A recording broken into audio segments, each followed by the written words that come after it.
Kasturi.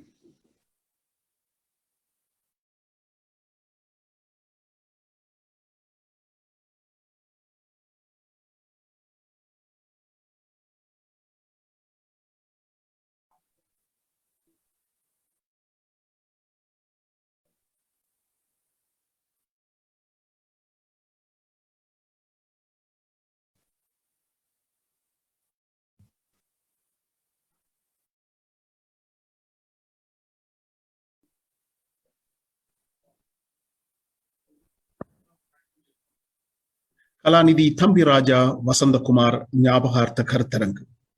கலாநிதி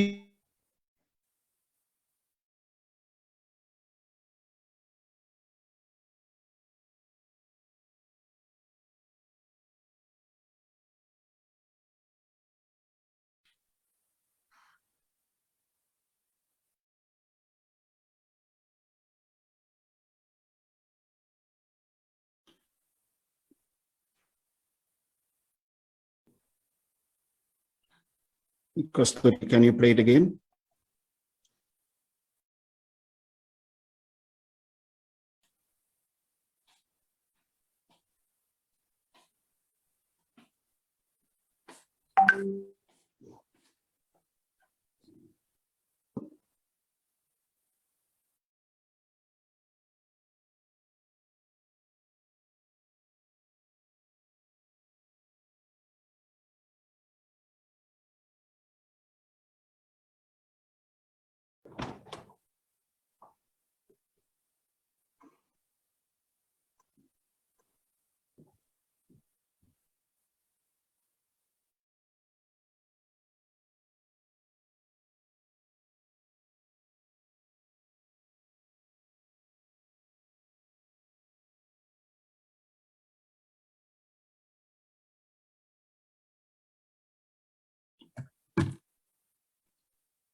Bhavani.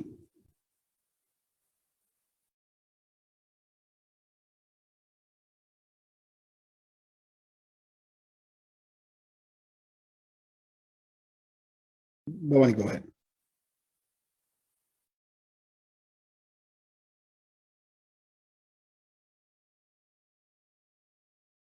Unmute yourself, Bhavani. Yeah.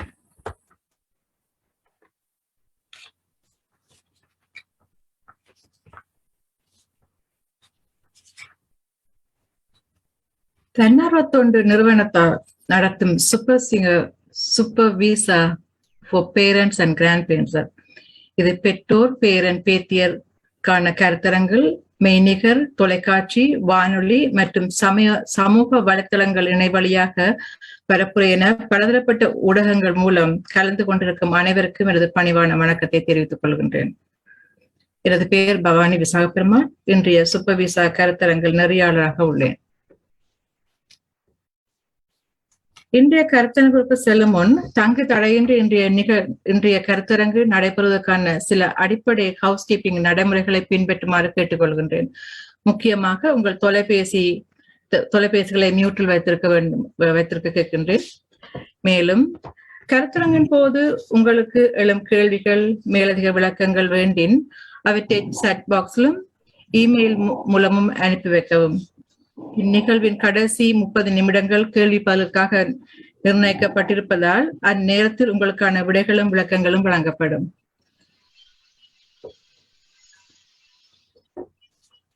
இன்றைய கருத்தரங்கானது சேக்கம் Facebook, அனலை express மற்றும் Krishna TV என்பவற்றில் நேரடியாக ஒளிபரப்பப்படுகின்றது என்றதை தெரிவித்துக் கொள்கின்றேன்.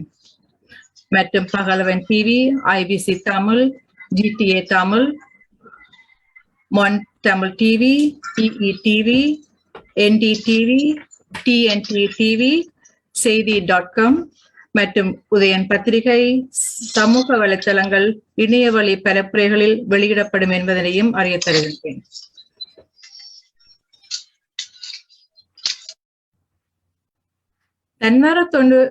தன்னார்வ தொண்டு நிறுவனமான சேக்கம் 38 வருடங்களாக தனது சேவையை சமூக மேம்பாட்டுக்காக வழங்கி வருகின்றது.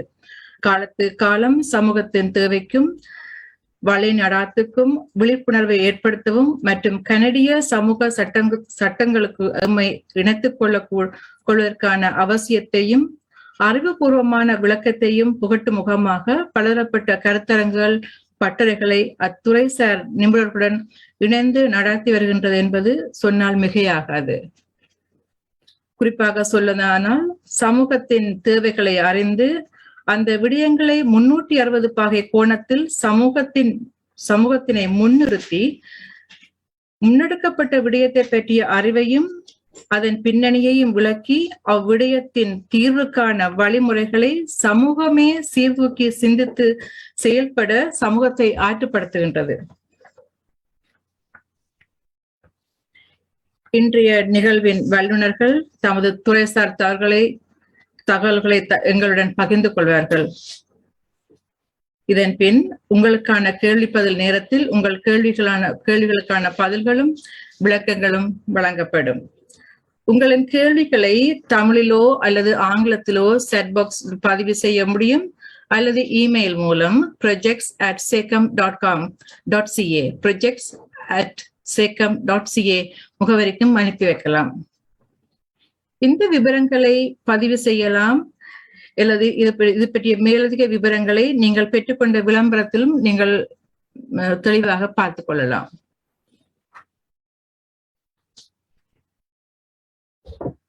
முப்பத்தி 38 வருட காலமாக சமூக சேவைகளை வழங்கி வரும் சேக்க உருவாக்கத்தில் உழைத்தவரும் 2 தடைகளுக்கு மேல் தலைவராக பணியாற்றியவரும் மிக சிறந்த சமூக பணியாளரும் கல்விமானுமாகிய கலாநிதி வசந்தகுமார் அவர்கள் மறைந்த 1 வருட ஞாபகார்த்தமாக சேக்கம் இந்த கருத்தரங்கினை எடுத்து வருகின்றது.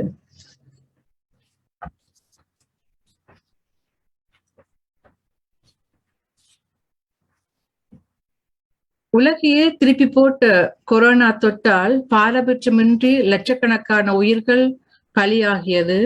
இதற்கு எமது சமூகமும் விதிவிலக்கல்ல.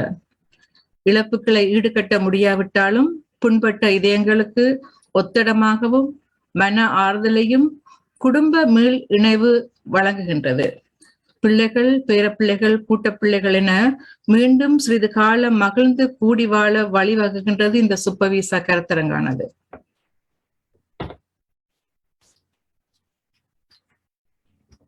இன்றைய கருத்தரங்கின் சிறப்பிக்கின்ற குடியமர்வு துறைசார் வல்லுநர்களால் தேவையான தகவல்களை தரமாகவும் திறமையாகவும் வழங்குவதற்கு எம்மோடு 4 நிபுணர்கள் இணைந்து கொள்கின்றார்கள்.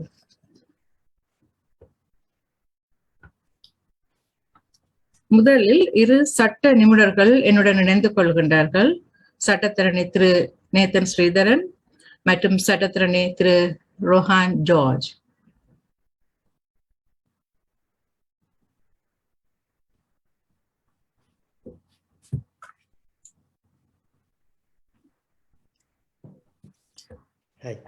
ஹாய்.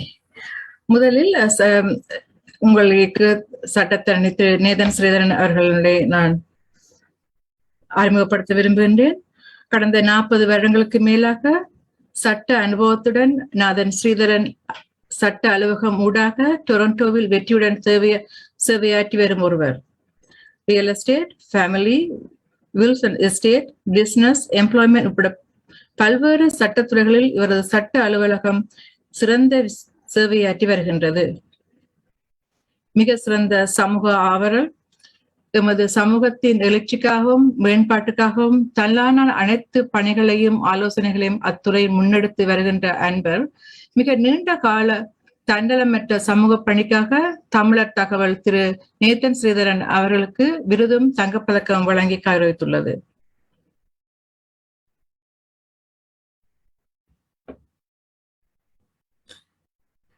இவரோடு இணைகின்றார் சட்டத்தரணி ரோஹான் ஜார்ஜ். வணிகத்துறை மற்றும் குடிவரவு போன்ற துறைகளில் விசேட கவனம் செலுத்தி சர்வதேச வணிக வெற்றிகளை கனடிய நாட்டிற்கு அறிமுகம் செய்கின்ற சிறப்பு தேர்ச்சி கொண்டவர் ரோஹான் ஜார்ஜ். கனடாவில் முதலிட விரும்பும் சர்வதேச வர்த்தகர்களுக்கான அனைத்து ஆலோசனைகளையும் வழிகாட்டுதல்களையும் வழங்குவதில் சிறப்பாக பணியாற்றி வருகின்றார். கடந்த 10 வருடங்களுக்கு மேலாக ஸ்காப்ரோ சாத் ஆட்டிசம் அமைப்பில் தன்னார்வ தொண்டராக பணியாற்றிய இவர் ஆட்டிசம் பாதித்துள்ள புதிய குடிவரவாளர்களுடன் சிறப்பாக பணியாற்றியுள்ளார். வின்சர் பல்கலைக்கழகத்தின் சட்டத்துறை பிரிவில் தன் சட்டப்படிப்பை நிறைவு செய்ததுடன் குடிவரவு சார் கல்வியில் ஜால் வேர்கன் சிறப்பு சித்தியும் பெற்றுள்ளார்.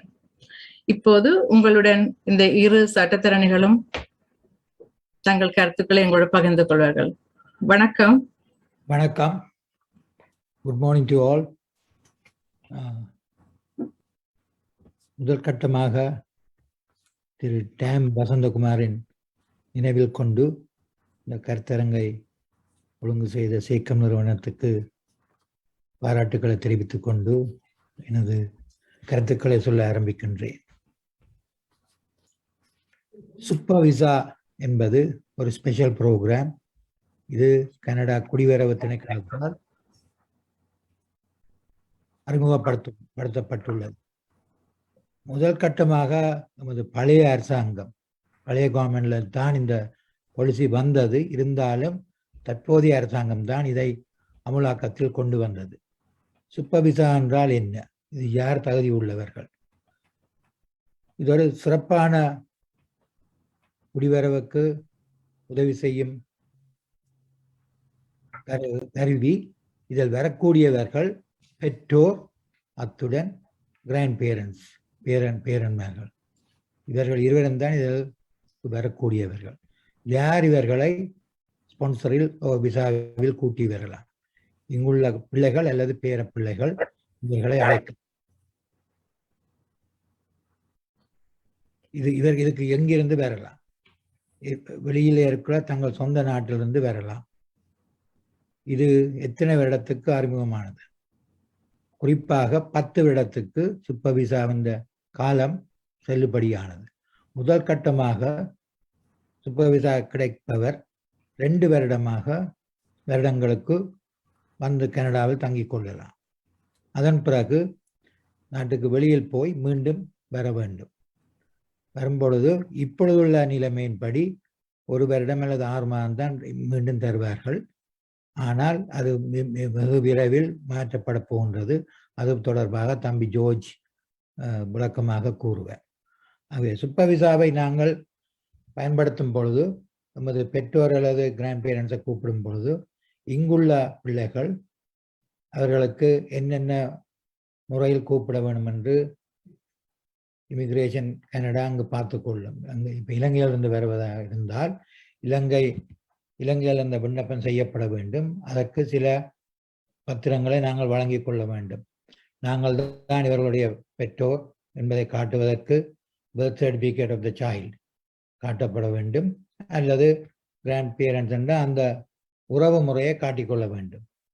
இந்த உறவு முறை காட்ட தவறும் பட்சத்தில் அந்த விசா கொடுப்பது தவிர்க்கப்படலாம். 2வது, இங்கு கூப்பிடுபவருக்கு தங்களுக்கு அந்த போதிய இன்கம் கைட்லைன்ஸ் இருக்க வேண்டும். அது ஒவ்வொரு வருடம் அந்த இன்கம் கைட்லைன்ஸ் மாற்றப்படும் அரசாங்கத்தால். ஆகவே நாங்கள் 2 பேர் பெற்றோரை கூப்பிடுவதென்ற இங்கு நாங்கள் 4 பேர் இருந்தால் அதுக்கு ஒரு குறிப்பிட்ட வருட வருமானம் காட்ட வேண்டும். அதன் பிறகு தங்களுடைய பத்திரத்தையும் தான் இந்த குழந்தையின் பெற்றோர் என்பதை நிரூபிக்கக்கூடிய பர்த் சர்டிஃபிகேட் ப்ரூஃபும் அத்துடன் மெடிக்கல் காப்புறுதி, இன்சூரன்ஸ் காப்புறுதியை காட்டிக்கொண்டால் பெரும்பாலும் அவர்களுக்கு விசா கொடுப்பதற்கு அரசாங்கம் பின்னிற்காது. இதற்கும் ஒரு ஜெனரல் விசாவுக்கும் உள்ள வேறுபாடு என்னவென்றால், இதற்கு கட்டாயம் அந்த குறிப்பிட்ட தகவல்களை நாங்கள் கொண்டிருந்தால் சுப்ப விசா கிடைக்கும். ஆனால் ஜெனரல் விசா என்பது அவர்களுடைய இமிகிரேஷன் ஆஃபீஸருடைய ஓன் டிஸ்கிரிப்ஷன், அவருடைய விருப்பத்தின் பேரில் நாங்கள் கூடிய ப்ரூஃபை காட்டித்தான் இங்கு வரலாம். இதுக்கும் அதுக்கும் கொஞ்சம் வேறுபாடு உள்ளது. ஜெனரல் விசாவில் வருபவர் 6 மாதத்துக்கு மேலே நிற்க முடியாது. இதுதான் குறிப்பாக சுப்ப விசாவில் உள்ள நன்மைகள். ஆகவே சுப்ப விசாவுக்கு தகுதியானவர்கள் பெற்றோர் அல்லது பேரர்கள், அழைக்கக்கூடியவர்கள் குழந்தைகள் அல்லது பேர குழந்தைகள் என்பதுதான் அரசாங்கத்தின் கட்டுமானம். இது இப்பொழுது இந்த அரசாங்கத்தால் சில வழிமுறைகளை இலகுவாக்கி வைத்துள்ளார்கள். அதை நாம் மேற்கொண்டு பார்க்கலாம். குறிப்பாக சுப்ப விசாவை வசதி உள்ளவர்கள் அதை பயன்படுத்திக் கொள்ளலாம். தம்பி ஜோர்ஜ், நீங்கள் உங்கள் கருத்துக்களை தெரிவிக்கலாம்.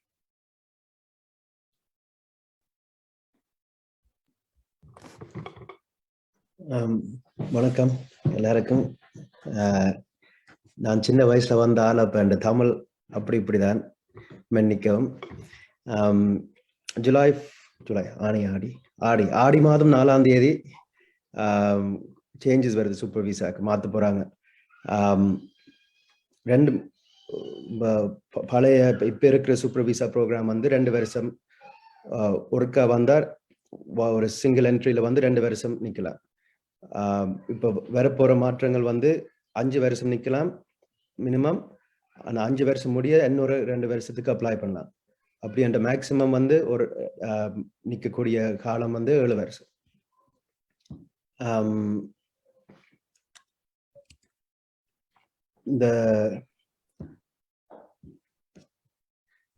இது அவங்க டீடைல்ஸ் ஃபுல்லா அனௌன்ஸ் பண்ண July 4th தான் அனௌன்ஸ் பண்ணுவீங்க. இந்த ப்ரோக்ராம் ஸ்டார்ட் பண்ணும் போது July 4th. இது வரைக்கும் ஒரு நியூஸ் மினிஸ்டர் தான் அனௌன்ஸ் பண்ணியிருக்கிறார். இது அந்த 7 இயர்ஸோட என்ன முக்கியம்னா அவைக்கு இன்சூரன்ஸ் தான் முக்கியம். அந்த 2 இயர்ஸ் நிக்கணுமோ, 5 இயர்ஸ் நிக்கணுமோ, 7 இயர்ஸ் நிக்கணுமோ, அந்த ஒவ்வொரு வருஷத்துக்கும் அவை மெடிக்கல் இன்சூரன்ஸ் கவரேஜ் இருக்கணும். இப்ப ஒரு மாற்றம் கொண்டு வந்திருக்கிறாங்க. கனேடியன் இன்சூரன்ஸ் கம்பெனி இருக்கு தேவையில்ல, வேற அவை ஒரு குறிப்பிட்ட குளோபல் பார்ட்னர்ஸ் வச்சிருப்பீங்க. அவையோட நீங்க இப்ப சில நேரம் அநேகமா இந்தியால இருக்கும், இல்லாட்டி அங்கே சவுத் ஏஷியால வேற இன்சூரன்ஸ் ப்ரொவைடர்ஸ் வச்சிருப்பீங்க. அவைட்டு இருந்தே அந்த இன்சூரன்ஸ் எடுத்துட்டு வரலாம். ஆனா இப்ப கனடால டொராண்டோல பேர் இருக்கணும் இன்சூரன்ஸ் அந்த சூப்பர் விசா இன்சூரன்ஸ் செய்யறாங்க.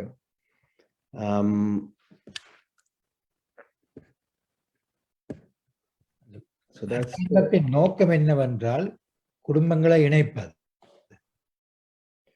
அந்த இணைப்பில் தெளிவுகள் இருக்க வேண்டும். ஒரு தரம் அபியூஸ் பண்ணிடலாம். அதான் குடும்பங்களை இணைக்கணும். ஆனால் அதே நேரம் அது அரசாங்கம் அதை சுமக்க விரும்பல. பேசிக்லி அவையில கொண்டு வந்த அவைக்கு எதுவும் பிரச்சனை வருத்தம் எதுவும் வந்த அது உங்களோட பொறுப்பு. நீங்க அதான் அதுக்கு தக்கதா வருமானம் காட்டும், அதுக்கு தக்கதா இன்சூரன்ஸும் காட்டினா தட்ஸ் பேசிக்லி தி சூப்பர்வைசர்.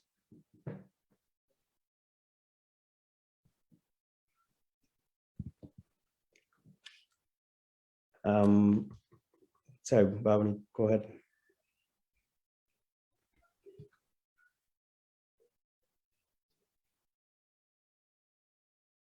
நீங்க மியூட்ல இருக்கீங்க நினைக்கிறேன். சாரி. சோ இந்த இரு சட்ட வல்லுநர்களோடு சேர்த்து நாங்கள் அடுத்த எமது பேச்சாளரை இணைத்துக் கொள்ளலாம். அவர் இன்சூரன்ஸ் காப்புறுதிகளை பற்றியும் மற்றது சூப்பர்வைசாக்கு இருக்கும் நிதிசார் விடயங்கள் பற்றியும் அவர் எங்களுடன் கலந்துரையாடுவார். திரு முருகையா காந்திராம் பேராதனிய பல்கலைக்கழகத்தில் பொறியியல் துறையில் பிஎஸ்சி பட்டதாரியான திரு முருகையா காந்திராம் அவர் தனது 12 வருட காலமாக நிதி ஆலோசகராக பணியாற்றி வருகின்றார். சமூக தொண்டரான இவர் கடந்த 5 வருடங்களுக்கு மேலாக கனடிய தமிழ் வல்லுநர் அமைப்பின் organisation of Canadian Tamil with disabilities நிர்வாக குழு உறுப்பினராகவும் தொண்டராகவும் சேவையாற்றி வருகின்றார். ஹலோ. ஹாய், கேக்குதா? ஓகே, நான் என்ன ஒரு வேர்ட் டாக்குமெண்ட் ஷேர் பண்றேன். பண்ணிட்டு அதுக்கு பிறகு நான் எக்ஸ்பிளைன் பண்றேன். Okay, share, give me a second.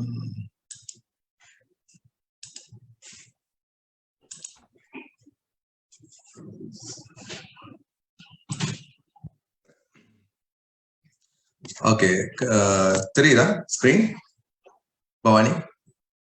Okay, okay, thank you. So super visa insurance ரிக்வயர்மெண்ட்ஸ்ல வெப்சைட்ல பார்த்த நேரத்துல ஸோ உங்களுக்கு பேசிக்கான ரிக்வயர்மெண்ட் என்னன்னு தெரியணும் இன்சூரன்ஸ் வாங்குறதுக்கு.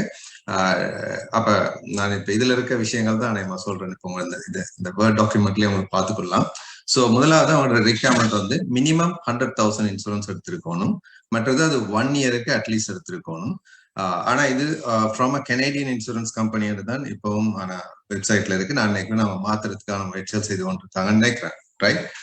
ஸோ அப்ப இப்போதைக்கு இருக்க இதுபடி so it is like that. ரெண்டாவது அவங்களோட ரிக்வயர்மெண்ட்ல என்னன்னா it should cover the emergency medical expenses cover பண்ணணும்ன்ற ஒரு மேஜரான ஒரு ரிக்வயர்மெண்ட். ஸோ இப்ப உங்களுக்கு என்ன பிரச்சனைன்னா எமர்ஜென்சி மெடிக்கல் என்றா என்ன என்றதுதான் கொஸ்டின். முதல்ல எமர்ஜென்சி என்ற நேரம் இப்ப நீங்க மோஸ்ட் ஆஃப் த பீப்புள் என்ன நினைக்கிறதுன்னா நேரடியாக எமர்ஜென்சிக்கு போற அளவுக்கான ஒரு சீரியஸ் இல்னஸ் ஒன்று வந்தா தான் அது எமர்ஜென்சி அண்டு. அப்படி இல்லை, உங்களுக்கு ஒரு தலைவலி வந்தாலும் இல்லாட்டி உங்களுக்கு ஒரு காய்ச்சல் வந்தாலும் அது என்னத்துக்காக வந்ததுன்னு உங்களுக்கு தெரியாட்டி இட் இஸ் அன் எமர்ஜென்சி. நீங்க அதுல நீங்க போயிட்டு நீங்க ஸ்பெண்ட் பண்ணிட்டு அந்த ஸ்பெண்ட் பண்ண மணியை நீங்க கிளைம் பண்ணலாம் இன்சூரன்ஸ் கம்பெனில. ரைட்? மற்றது ஈவன் ஒரு ரேஷ் வந்தா கூட உங்களுக்கு தெரியாது. ரேஷ் குட் பி ஒரு லம்ப் வரலாம், it could be causing a big thing. அப்ப நீங்க அதெல்லாம் நீங்க கால் பண்ணிட்டு அவங்களுக்கு எமர்ஜென்சி நம்பர் ஒன்று கொடுத்துருப்பாங்க. நீங்க கால் பண்ணி நீங்க அவங்கள்ட்ட சொல்லிட்டு யூ குட் கோ அண்ட் நீங்க அவங்களோட மெடிக்கல் அட்டென்ஷன் எடுத்துட்டு அப்புறம் அதுக்குரிய காஸ்ட்டை நீங்க கிளைம் பண்ணலாம். அதுதான் மெயினான idea of the super visa insurance, right? Is super visa கண்டு மட்டுமல்ல இல்ல, even super visa or visitors visa insuranceக்குமே the same procedure தான், இது the same insurance தான், right? அப்ப அதே நேரத்துல இந்த super visaக்கு மட்டும் இந்த requirementல கொஞ்சம் டிஃபரன்ஸ் இருக்கு. ஓகே, இப்ப இந்த இன்சூரன்ஸ்ல நீங்க கொஞ்சம் எப்படி சேவ் பண்ணலாம் என்ற பத்தி நான் கொஞ்சம் உங்களுக்கு எக்ஸ்பிளைன் பண்ண விரும்புறேன். அப்படி பார்க்குற நேரத்துல கொஞ்சம் டெஃபினேஷனை நீங்க முதல்ல தெரிஞ்சிருக்கணும். முதலாவது டிடக்டபிள்ன்றது என்ன? இப்ப 2-3 டெஃபினிஷன் நான் உங்களுக்கு விளங்கப்படுத்துறேன். ஒன்று டிடக்டபிள் என்ன இப்ப நீங்க ஒரு இன்சூரன்ஸ் வாங்குறீங்க, உங்களுக்கு ஒரு $10,000 எக்ஸ்பென்ஸ் ஆயிட்டு சொல்லுவாங்க. உங்களுக்கு மீன்ஸ் உங்களோட பேரண்ட்ஸ் வராங்க, அவங்களுக்கு ஒரு சிக்னஸ் வந்துருச்சு, வந்த பிறகு நீங்க போயிட்டு டாக்டர் போறீங்க, உங்களுக்கு $10,000 உங்களுக்கு சார்ஜ் பண்ணிட்டாங்க ஹாஸ்பிட்டல்னா இதுல முதல்ல நீங்க இன்சூரன்ஸ் கம்பெனில டிடக்டபிள சூஸ் பண்ணிடுறீங்க. டிடக்டபிள் எவ்வளவு உங்களோட கையால பே பண்றீங்கன்றது தான் டிடக்டபிள். இட் குட் பி $0, $250, $100, $1,000 ஏதாவது இருக்கலாம். ரைட்? அப்படி பே பண்ற நேரம் இப்ப நீங்க அப்ப அந்த டிடக்டபிள கூட்டி எடுக்க உங்களோட இன்சூரன்ஸ் காஸ்ட் வந்து குறையும். பின்னால் ஒரு எக்ஸாம்பிள் நான் அது விளங்கப்படுத்துவேன், அது எப்படி உங்களுக்கு குறையுதுன்னு தெரியும். ரைட்? அடுத்தது வந்து அடுத்தது பாத்தீங்கன்னா அப்ப டிடக்டபிள் என்ன இப்ப எல்லாருக்கும் என்னன்னு விளங்கிருக்குன்னு நினைக்கிறேன். அதாவது உங்களோட கையில நீங்க எவ்வளவு பே பண்ணா ரெடியா இருக்கீங்கன்றதுதான் டிடக்டபிள். அப்ப அது ஒவ்வொரு கேஸுக்கும் தனி. அதாவது வந்து இப்ப நீங்க காய்ச்சல் வந்துச்சுன்னா அந்த காய்ச்சலுக்கு 250 டிடக்டபிள்னா $500 எக்ஸ்பெண்ட் பண்ணீங்கன்னா அதுல உங்களுக்கு 250 நீங்க கொடுக்கணும், 250 கம்பெனி கொடுக்கணும். அதுக்கு பிறகு திரும்ப ஒருக்கா நீங்க விழுந்துட்டீங்க, ஸோ உங்களுக்கு ஒரு டாக்டர்கிட்ட போயிட்டு $10,000 போனுச்சுன்னா $9,750 தான் வந்து ஹாஸ்பிட்டல் இன்சூரன்ஸ் கம்பெனி பே பண்ணும். 250 is your responsible. It is for every case. அதாவது ஒவ்வொரு இன்சிடென்ட்டுக்கும் இது தனியான ஒரு காஸ்ட் தான் இது. ஓகே, அதை நீங்க நல்லா ஞாபகம் வச்சிருக்கணும். அடுத்தது வந்து இப்ப நீங்க அதை வாங்குறதுக்கு முதல்ல இப்ப சில நேரம் கிராண்ட் பேரண்ட்ஸ் எல்லாம் வந்து சில நேரம் அவங்கள சிக்னஸோட இருப்பாங்க. அவங்களுக்கு ஒரு டயபெட்டிக் இருக்கலாம், இல்லாட்டி ஒரு any diseases, for example pressure எடுத்துக்கலாம். ப்ரெஷர்ன்றது வந்து ஆல்ரெடி இருக்குமாண்டா அது ஒரு ப்ரீ எக்ஸிஸ்டிங் கண்டிஷன். ஆல்ரெடி அவருக்கு அந்த நோய் இருக்கு, அந்த நோய் இருக்கப்படியால அந்த நோய்க்கான ஒரு காஸ்ட் கவர் பண்ணணும்னு வந்தால் அதை யாரு செய்யறதுன்றதுதான் கொஸ்டின். அப்ப வந்து நீங்க வந்து ப்ரீ எக்ஸிஸ்டிங் கண்டிஷனோட சேர்த்து இன்சூரன்ஸ் வாங்கினீங்கன்னா அதுலயும் ஒரு அடிஷன் இருக்கு. அதோட சேர்த்து வாங்கினீங்கன்னா ப்ரெஷரால வரக்கூடிய ப்ராப்ளத்துக்கும் அந்த கம்பெனி உங்களுக்கு பே பண்ணும். அப்போ இப்போ உங்களோட அம்மா ஸ்பான்சர் பண்றீங்க, அவங்களுக்கு வராங்க, அவங்களுக்கு ஆல்ரெடி அவங்களுக்கு ப்ரெஷர் இருக்கு.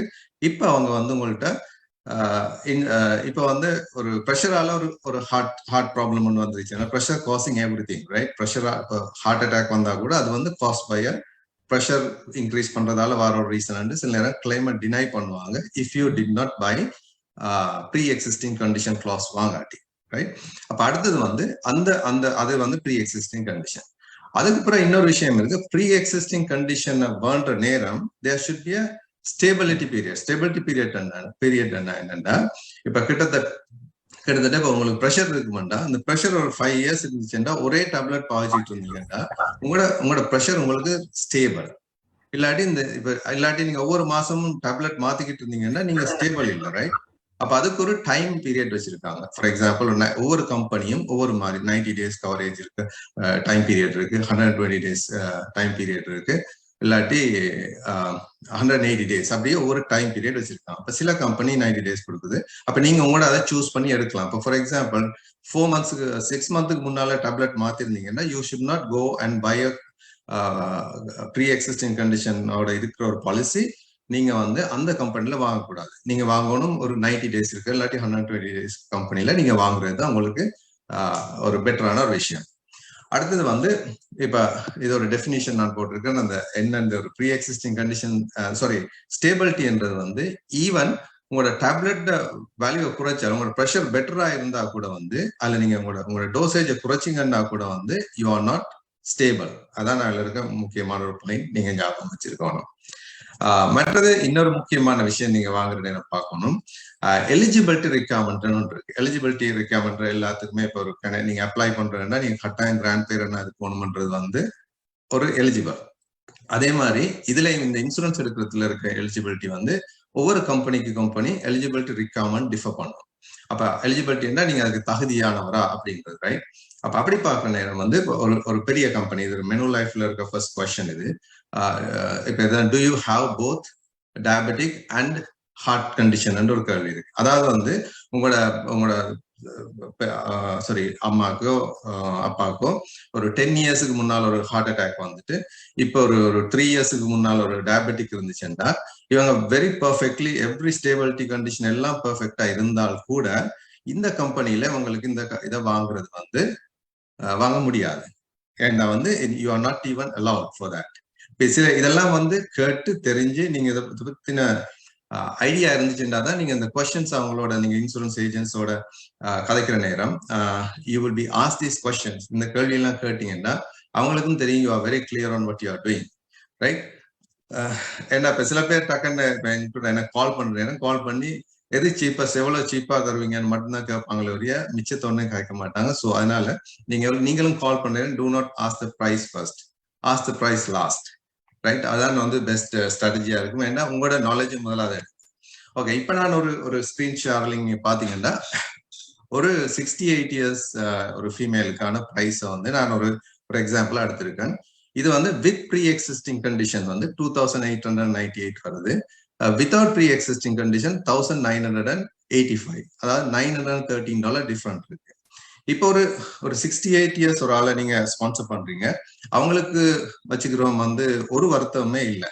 அப்படி என்ன அவங்களுக்கு முன்னால் ஒரு டேப்லெட்டும் எடுக்கிறல்ல, இஸ் வெரி ஹெல்தி என்ன நீங்க வந்து 2898 எடுக்கிறது வந்து வேஸ்ட் ஆஃப் மணி. நீங்க 913 நீங்க வந்து தேவையில்லாம பே பண்றீங்க. ஸோ அதை வந்து நீங்க வந்து கன்சிடர் பண்ணணும். ப்ரீ எக்ஸிஸ்டிங் கண்டிஷனா எடுக்கிறீங்களா இல்லாட்டி இல்லையா. இட்ஸ் அ ஹியூஜ் டிஃபரன்ஸ் இந்த பேமெண்ட். அடுத்து பாத்தீங்கன்னா டிடக்டபிள். ஏன் நான் இந்த டிடக்டபிள் நான் நீங்க மென்ஷன் பண்றேன்னா வந்து சரி நீங்க இன்னைக்கு அப்ளிகேஷனை போட்டீங்கன்னா கிட்டத்தட்ட 6 மாசத்துக்கு பிறகு இல்லாட்டி 1 வருஷத்துக்கு பிறகு ஈவன் 2.5 வருஷத்துக்கு பிறகு கூட சூப்பர்வைசா அப்ரூவல் கிடைக்கிறது. 2 வருஷத்துக்கு பிறகு கிடைச்சாக்களும் இருக்காங்க. So it is not exactly இந்த டைம் கிடையில் சூப்பர்வைசா ப்ரோசஸ் பண்ணி முடியுமென்று எனக்கு தெரியல, லாயர்ஸுக்கு தெரிஞ்சிருக்கும். அப்போ வந்து usually they take a lot of time, right? அப்ப அதனால நீங்க இப்பவே நீங்க இந்த காசை கொடுக்கணும் இல்லை, நீங்க வந்து டிடக்டபிளோட சேர்த்து வாங்கினீங்க. இப்போ ஒரு $1000 டிடக்டபிளோட நீங்க சீப்பா வாங்கிட்டு சூப்பர் விசா அப்ரூவல் கிடைச்ச பிறகு, அதாவது உங்களுக்கு விசா வந்து கிராண்ட் பண்ண பிறகு நீங்க வார டேட்டுக்கு நீங்க வந்து இதை அப்கிரேட் பண்ணிக்கலாம். அப்ப உதாரணத்துக்கு ஒரு வித்தவுட் ப்ரீ எக்ஸிஸ்டிங் பாத்தீங்கன்னா 1985 எடுக்கிறதுக்கு பதிலாக 1588க்கு $1000 டிடக்டபிளோட எடுத்தார் என்றால் இந்த பாலிசிய, அதுக்கு பிறகு அவங்களுக்கு விசா கொடுத்த பிறகு நீங்க வந்து அதை இன்னொரு $400 எக்ஸ்ட்ரா பே பண்ணிட்டு நீங்க வந்து இதை அடுத்த லெவல்ல நீங்க வந்து வித்தவுட் டிடக்டபிள் எடுக்கலாம். இப்ப டிடக்டபிள் வார நேரம் எங்களுக்கு இன்னொரு முக்கியமான ஒரு விஷயம் நான் சொல்ல விரும்புறேன். என்னன்னா வந்து இப்ப ஒரு வயசான ஆட்களுக்கு, சிக்கான ஆட்கள், ஓரளவு சிக் நேச்சர் பீப்புளா இருந்தாங்கன்னா அவங்களுக்கு டிடக்டபிளோட வாங்காதீங்க. ஏன்னா வந்து ஃபார் எக்ஸாம்பிள் வயசான ஆட்களுக்கு இப்ப தப்பித்தொரு ஒரு தலைவலி வந்துச்சுன்னா இப்ப நீங்க $250 டிடக்டபிளோட வாங்கினீங்கன்னா சைக்காலஜிக்கலா நீங்க வந்து போயிட்டு அந்த இப்போ ஒரு தலைவலி வந்தோன்னா டாக்டர்கிட்ட போவோம்னு நீங்க டிசிஷன் எடுக்கிறது கொஞ்சம் இருந்து பார்ப்போம்னு யோசிப்பீங்க. ஏன்னா இந்த ஃபர்ஸ்ட் $250 நீங்க வந்து பே பண்ண போறீங்க, ரைட்? அப்ப அதனால நான் கஷ்டப்பட்டு உழைக்கிற காசு, so we don't want to spend just throw பண்ண இயலாது. ஸோ அப்ப என்ன நடக்கும்னா நீங்க வந்து ஹோல்ட் பேக் பண்ணுவீங்க, தேவையில்ல இன்னொரு 2 நாள் விடுவோம்ட்டு. ஆனா சில நேரம் அந்த 2 நாள் விட்டதால உங்களோட பேரண்டோ கிராண்ட் பேரண்டோ அவங்கள ஒரு கண்டிஷன் வந்து ரொம்ப சீரியஸா கூட மாறலாம். ஸோ அப்போ அந்த மாதிரி ஒரு சைக்காலஜிக்கல் ஃபேக்டரா என்னால வந்து always if you are not healthy, இந்த வாரவர் நல்ல ஹெல்தியா இல்லாட்டி do not buy with deductible, buy without deductible, 0 deductible வாங்குறது வந்து ரொம்ப முக்கியம். ஓகே, கடைசி பாயிண்ட், சாரி நான் ஓகே அடுத்த என்னன்னா இன்னொரு கடைசியான கேள்வி நீங்க கேட்க வேண்டிய கேள்வி என்னன்னா வந்து இன்கேஸ் எங்களோட விசா வந்து ரிஜெக்ட் பண்ணப்பட்டுட்டால் நீங்க அந்த காசை திருப்பி தருவீங்களா என்ற கேள்வி, ரைட்? அதோட ஒவ்வொரு கம்பெனி ஒவ்வொரு மாதிரி. So you have to ask எப்படி 100% கொடுப்பாங்களா இல்லாட்டி அட்மினிஸ்ட்ரேஷன் ஃபீஸ் இருக்கா, அதை பத்தி கேளுங்க. ரெண்டாவது வந்து தப்பித்தவரை அம்மா வந்துட்டு 6 மாசத்துல இருந்துட்டு போயிட்டாங்கன்னா அந்த பேலன்ஸ் நாங்க பாதிக்காத காலத்துக்குரிய காசு தருவாங்களா?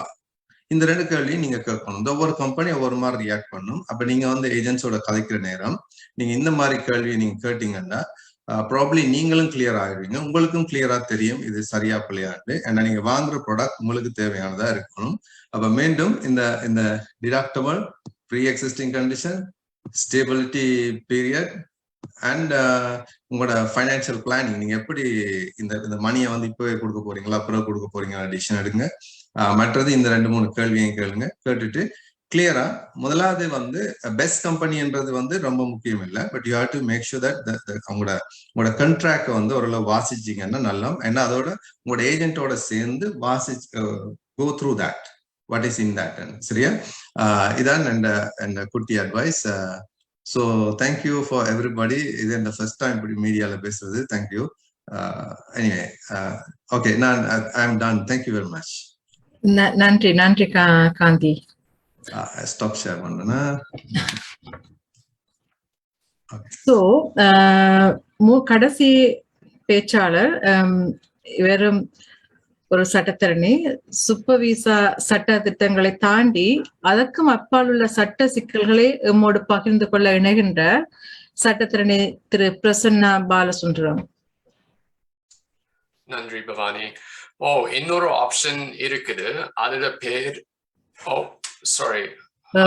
உங்களோட இன்ட்ரடக்ஷனை நான் உங்களை உங்களோட கலந்திருக்கின்ற அனைவருக்கு நான் அறிமுகப்படுத்த வேண்டிய கடமை எனக்கு இருக்கின்றது. கொஞ்சம் பொறுத்து கொடுங்க. நல்ல எக்ஸைட்டா இருக்கீங்க போல இருக்கு. Sorry. Please go ahead. Yeah, thank you.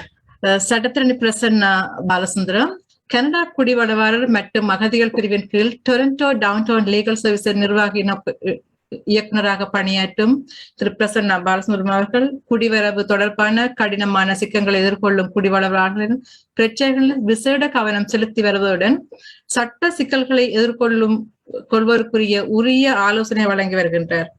Toronto பல்கலைக்கழகத்தில் கடந்த பல வருடங்களாக சட்ட அலுவலராகவும் சட்ட அறிஞராகவும் பணியாற்றி வரும் இவர் வெளிவாரியாக விண்ணப்பிக்கும் மாணவர்களின் கோப்புகளை பரிசோதித்து உறுதி செய்வதிலும் விசேட கவனம் செலுத்தி வந்துள்ளார்.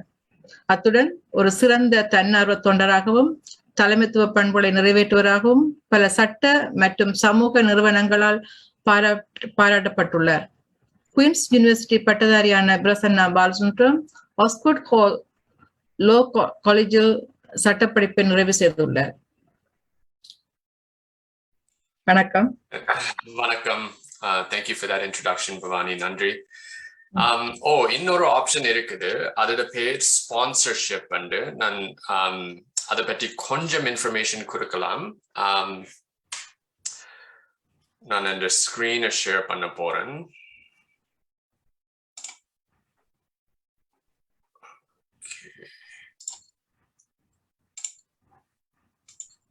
So அந்த ஸ்பான்சர்ஷிப் ஆப்ஷன் இருக்குது. ஆனா அது ஒரு லிமிட்டெட் ஆப்ஷன். நீங்க ஒரு இந்த கவர்மெண்ட் சூப்பர் விசா தான் அந்த மெயின் ஆப்ஷன். ஃபேமிலி ரீயூனிஃபிகேஷன், உங்களோட பேரண்ட்ஸும் கிராண்ட் பேரண்ட்ஸோட அதை தான், that's what they're trying to promote. But there's a limited number of sponsorships that are available for parents and grandparents. That number last year was 30,000 applications. And the key thing to remember is that it was open only for a limited period of time. So, ninga on the IRCC, Immigration, Refugee, Citizenship Canada website kupona, அதுல தான் அந்த information நீங்க பார்க்கலாம். அப்ப அந்த parental grand parental sponsorships open பண்ண போது அது அந்த வெப்சைட்ல இருக்கும். அதுதான் நான் உங்களோட இப்ப ஷேர் பண்றேன். 2021 2022க்கு அது க்ளோஸ் பண்ணிட்டுது. ஆனா நீங்க பார்க்கலாம் அப்ப திறக்க போகுது. Who can sponsor? You have to be either a permanent resident of Canada or a Canadian citizen in order to sponsor your parent or grandparent. And how it works is when the sponsorship period is open, you submit a letter of interest, which is in a form that you can get off of this website. If you are selected, then you're invited to complete the application in whole.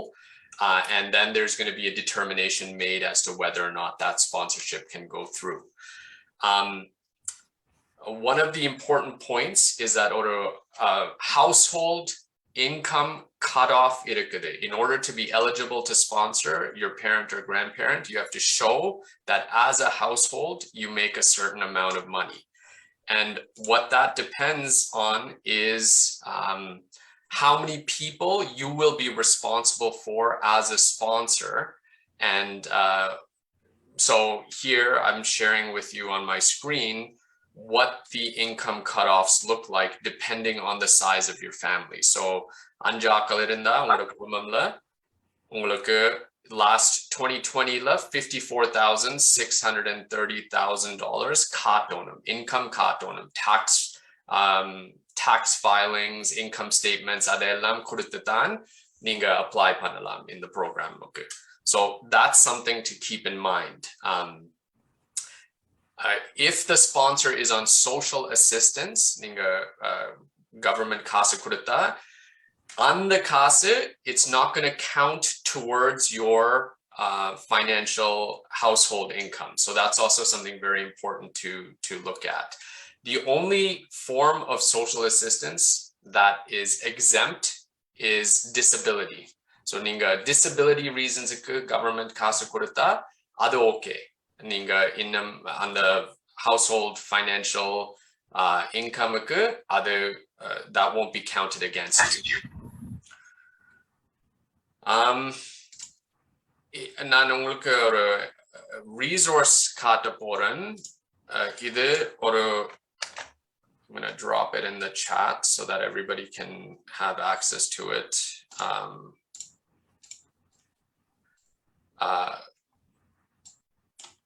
Where was it?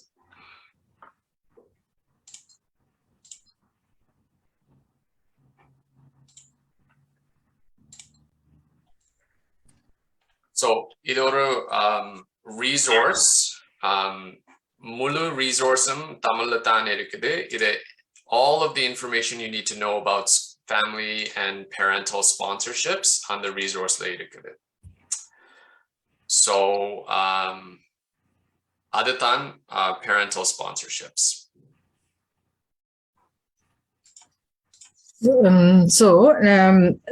நேரலுக்கு விளையை கொண்டு வந்திருப்பார்கள் நினைக்கின்றேன். Super visa பெட்டியும் இவர் family sponsorship பெட்டியும் விளக்கி கூறிக்கொண்டிருந்தார். 2 வித்தியாசமான விடயங்கள். So உங்களுடைய கேள்விகள் இருக்குமானால் chat பாக்ஸிலும் இமெயிலும் நீங்கள் பதிவு செய்து கொள்ளலாம். சோ நான் நினைக்கின்றேன் இது கேள்வி பதிலுக்காக போகக்கூடிய ஒரு நேரம். நேர்கள் மிகவும் ஆர்வமாக கேட்டுக்கொண்டிருக்க நிறைய கேள்விகள் வந்து கொண்டிருக்கின்றது. முதலாவது கேள்வியை நாங்கள் பார்க்கலாம். இந்த கேள்விக்கு ரோஹான் அல்லது நேத்தன் விடை கொடுக்கலாம் நினைக்கின்றேன். முதலாவது கேள்வி, எத்தனை வயது வரை ஒருவரை சூப்பர் விசாவில் அழைக்கலாம்? உதாரணமாக எனது அம்மாவுக்கு 83 வயசு, அவரை சூப்பர் விசாவில் அழைக்க முடியுமா? இதுக்கு ஒரு வயசு கட்டுப்பாடு இருக்கின்றதா? சூப்பர் விசாக்கு வயசு கட்டுப்பாடு இல்ல, மெடிக்கல பாஸ் பண்ணணுமான. இப்ப மெடிக்கல பாஸ் பண்ணா அது 90 வயசுண்டாலும் ஓகே, ஆனா மெடிக்கல பாஸ் பண்ணணும். ரெண்டாவது கேள்வி, ஒரு நிமிஷம், நான் அதை மறந்துட்டேன். அந்த ஸ்பான்சர்ஷிப்புக்கும் மெடிக்கல் பாஸ் பண்ணணும். மெடிக்கல் இன்அட்மிசிபிலிட்டி ஸ்கிரீனிங் இருக்குது சூப்பர் விசா மாதிரி. ஆனா அதுக்கு நீங்க இன்சூரன்ஸ் வேண்டி காட்டலாத. அது ஒரு separate screening process.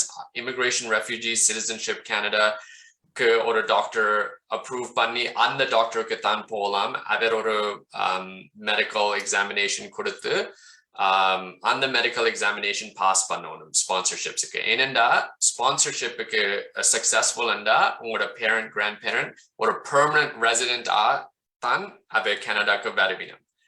Permanent resident and Vandona health insurance, Ontario health insurance, or whatever provincial health insurance, other article. So that or a point sponsorships order. Yeah, நன்றி ரோஹான் and பிரசன்னா. ரெண்டாவது கேள்வி காந்தி, நினைக்கிறேன் நீங்கள் இதுக்கு ஆன்சர் பண்ணலாம்னு நினைக்கிறேன். ஒரு பேசிக் இன்சூரன்ஸ் போடுவதற்கு மாதம் கிட்டத்தட்ட எவ்வளவு டாலர் வரும்? எல்லாவித நோய்களையும் இந்த இன்சூரன்ஸ் கவர் பண்ணுமா? நீங்க கொடுத்தீர்கள், இருந்தாலும் ஒரு குறிப்பிட்ட கேள்வி. நான் இப்ப முதலாவது ஒரு 68 இயர்ஸ் ஓல்டு ஒரு எக்ஸாம்பிள் காட்டினேன். இப்ப இந்த வயசை பொறுத்து தான் அந்த பிரைஸ், ரைட்? அப்ப அதுல வந்து 68 இயர்ஸுக்கு கிட்டத்தட்ட இஃப் இட் இஸ் ப்ரீ எக்ஸிஸ்டிங்கோட 2500 பிளஸ்ல வருது. இல்லாட்டி வித்தவுட் ப்ரீ எக்ஸிஸ்டிங்னா 1800 அப்படி அந்த ரேஞ்சில் இருக்கு, ரைட்? மற்றது வந்து நீங்க அந்த பிரைஸோட பார்க்கணும். நான் முதல் சொன்ன மாதிரியே நீங்க உங்களுக்கு எலிஜிபிலிட்டியை நீங்க செக் பண்ணணும். உங்களுக்கு என்னென்ன கண்டிஷன் இருக்குன்ற பொறுத்து தான் இந்த கம்பெனில எப்படி வாங்குறீங்கன்ற முடிவு எடுக்கணும். மற்றது இந்த அடுத்த கேள்வி நீங்க என்ன கேட்டீங்க, அதோட கனெக்டடா அந்த எது கவர் பண்ண மாட்டோம். ஓகே, நான் முதல் சொன்ன மாதிரி எல்லா எமர்ஜென்சியையும் கவர் பண்ணணும். நீங்க ப்ரீ எக்ஸிஸ்டிங்கோட வாங்கினீங்கன்னா அது கொஞ்சம் எக்ஸ்பென்சிவ், இன்னொரு $500,000 எக்ஸ்ட்ராவா இருக்கும். அதோட இருந்தீங்கன்னா உங்களுக்கு எக்ஸிஸ்டிங் கண்டிஷன் இருந்தால் அது சம்பந்தமான வார விஷயங்களையும் கவர் பண்ணும் நீங்க அப்படியான இன்சூரன்ஸ் எடுத்தீங்கன்னா. அப்படி இல்லாட்டி it is going to be இது. அப்ப அதான் நான் முதல்ல சொன்ன மாதிரி the price is the last question. உங்களுக்கு உண்மையாவே சரியான கவரேஜ் எடுங்க. நிறைய பேர் வந்து என்னன்னு தெரியாம எடுத்துட்டு சில நேரங்கள்ல வந்து கடைசியா வந்து this is not, you are not eligible for the insurance முடிவுக்கு வந்த ஆக்களும் இருக்காங்க. So always ask right questions before you are choosing the insurance. மூன்றாவது கேள்வி நான் நினைக்கிறேன் பிரசன்னா அல்ல ரோஹான் நீங்கள் விடை கொடுக்கலாம்னு நினைக்கின்றேன். அது பிரசன்னா கொடுத்து கொண்டிருக்கப்போ சொன்ன சூப்பர் விசா சட்டத்திட்டங்களை தாண்டி அதற்கு மற்பால் சில சட்டத்திட்டங்களுக்காக இன்ட்ரடியூஸ் பண்றப்போ சொன்ன போது அந்த கேள்விதான் இது. பிரசன்னா அல்லது ரோஹான் நீங்க அதுக்கு சொல்லலாம். சூப்பர் விசாவில் வந்து எனது பெற்றோருக்கு இப்பொழுது நான் அவர்களை குடும்ப விசா அல்லது வேறு வகையில் இங்கே தங்குவதற்கு மாற்ற முடியுமா? கனடிய சட்டப்படி ஏதாவது வாய்ப்புகள் இருக்கின்றதா?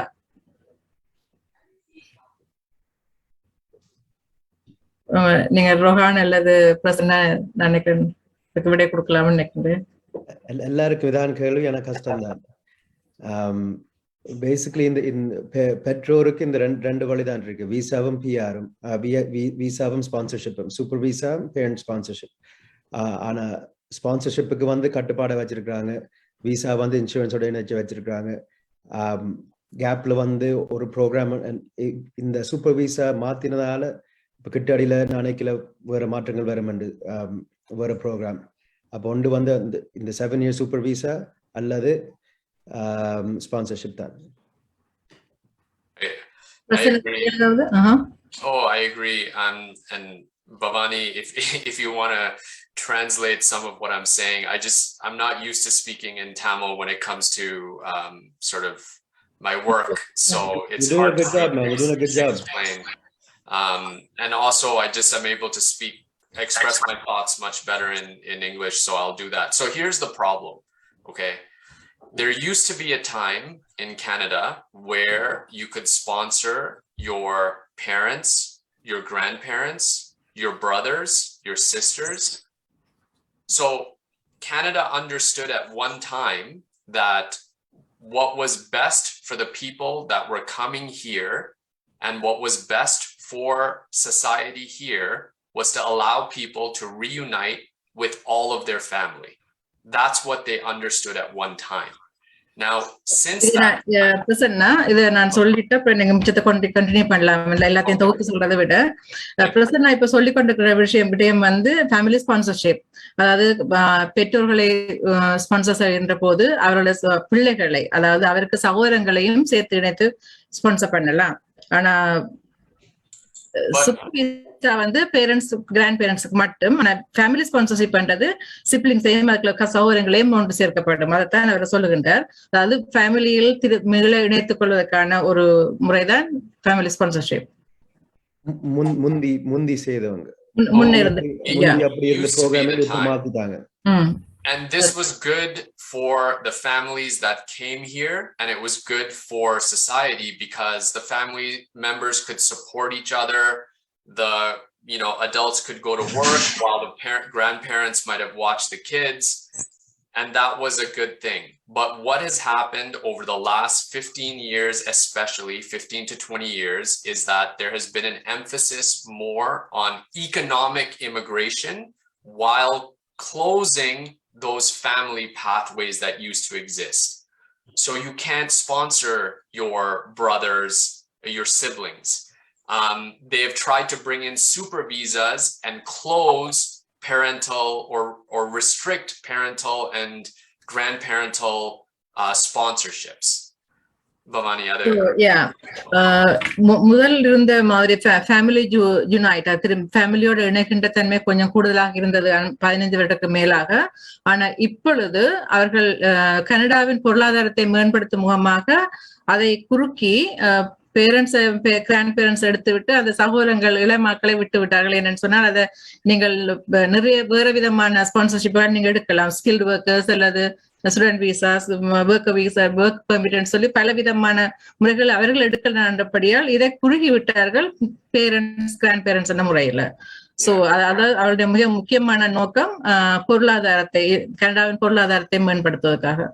So this has caused a lot of hardship for our community, for other people who come from countries where the family unit is includes the siblings, the parents, the grandparents. And unfortunately, the pathways now are very limited. And this was something that the conservative government before this current government brought in. but you don't see any changes really on this pathway, even with this current liberal government. So that's just something to note. So அரசாங்க மாற்றத்துக்கு ஏற்ற மாதிரி இந்த சட்டங்களுக்கும் அதை adapt பண்ணி கொள்கின்றது இல்லையா? So அடுத்த நாங்க கேள்விக்கு போகலாம். சூப்பர் விசா அப்ளை பண்ணியதிலிருந்து அது கிடைப்பதற்கு எவ்வளவு காலம் எடுக்கும்? அந்த ப்ராசஸிங் டைம் பற்றி கேட்கிறார்கள்.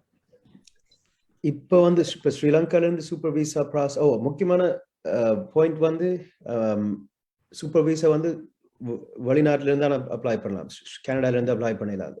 அப்ப ஸ்ரீலங்கால இருந்து இப்ப ப்ராசஸிங் டைம் வந்து ஒரு ஆல்மோஸ்ட் 215 நாள். அப்போ ஒரு வருஷத்துக்கிட்ட ஆகுது, 10 மாதத்துக்கு மேல.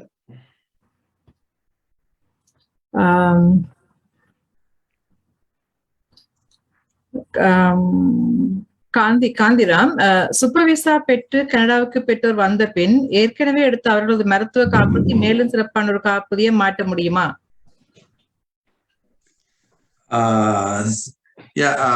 எடுத்ததை திரும்ப மாற்றுறா ஆல்ரெடி அவங்க வந்து திரும்ப இங்கதானே எடுத்திருப்பாங்க, ரைட்? அப்ப எடுத்திருந்தாங்கன்னா அதை மாற்றுறதுல ஒன்றுமே இல்லை. நான் முதல்ல சொன்ன பாயிண்ட் என்னன்னா வந்து டிடக்டபிள நீங்க சேம் பாலிசியில மாத்தலாம். நீங்க புதுசா மாத்துறதால ஒன்றும் இல்லை. ஒரு ஆள் இந்த கனடா உள்ளுக்கு வந்த பிறகு நீங்க இன்சூரன்ஸ் எடுத்தீங்கன்னா, ஈவன் சூப்பர் விசா எடுத்துட்டு சில பேர் அதை கேன்சலும் பண்ணிடுவாங்க. பண்ணிட்டு அதை அந்த சேவ் பண்றதை கேன்சல் பண்ணா you will be get refunded, right? அப்ப அந்த மாதிரி செய்யற நேரம் சில நேரங்கள் இமிகிரேஷன்ல சில பேரை வந்து தடுத்து நிறுத்தினதும் உண்டு, ரைட்? இன்சூரன்ஸ் இல்லைன்றபடியால ஃபர்ஸ்ட் அப்ளைங் இருக்கும், வார நேரம் இல்லை, ரைட்? அந்த மாதிரி இல்லாம நீங்க கட்டாயம் அதை எடுத்துக்கொண்டு தான் வரணும்.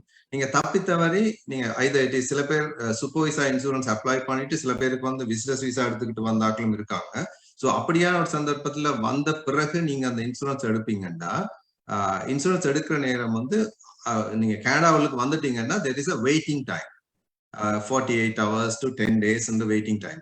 அந்த வெயிட்டிங் டைமுக்கு இடையில உங்களுக்கு ஏதாவது நடந்துச்சுன்னா அதுக்கு வந்து இன்சூரன்ஸ் பே பண்ணாது. அப்ப எப்பவுமே நீங்க வர முதல்ல எடுக்கிறது வந்து the best option. ஏன்னா உங்களுக்கு எக்ஸ்பெக்டேஷன் ஒன்றும் இல்லை. 100% it is guaranteed that they are going to pay for any emergency coming. Even நீங்க பிளேன்ல வார நேரம், ஸோ ஃப்ரம் ஸ்ரீலங்கால வார நேரம் லண்டன் எக்ஸிட்ல, ஸோ லண்டன் டிரான்சிட்ல தவிர இவங்களோட கால்வி இங்க ஏதாவது ஒரு பெரிய ப்ராப்ளம் ஆயிட்டாலும் it will be covered, because அது covering from the day that உங்களோட ஃபிளைட் நீங்க எடுக்கிற டைம்ல இருந்து அந்த கவரேஜ் இருக்கும்.